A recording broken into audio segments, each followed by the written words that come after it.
না আমার কি হয়েছে, আজকাল দেখছি কিছু কিছু জিনিস বড্ড ভুলে যাচ্ছি।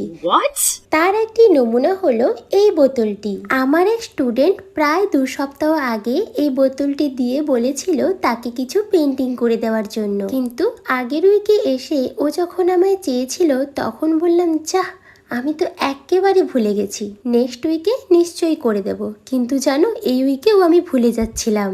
আর যখন অনেকক্ষণ ধরে ভাবছিলাম কি করব ঠিক তখনই বোতলটির কথা মনে পড়লো। যাই হোক, অ্যাট লাস্ট যে মনে পড়েছে এই যা। আর বোতলটি দিয়ে আমায় বলেছিল এর মধ্যে মানি প্ল্যান্ট রাখবে, তাই সেই হিসেবে কিছু পেন্টিং করে দেওয়ার জন্য। আর আমার পার্সোনালি সবসময় ভালো লাগে যেই পাত্রের মধ্যে মানি প্ল্যান্ট থাকবে জলের ভেতরে থাকা মানি প্ল্যান্টটুকুও যেন দেখা যায়, তাতে যেন মানি প্ল্যান্টের সৌন্দর্য অনেক বেশি বেড়ে যায়। আর এই কারণেই আমি পুরো বোতলটা পেন্টিং করিনি, নিচের দিকে কিছুটা অংশ পেন্টিং করেছি আর ওপরের দিকে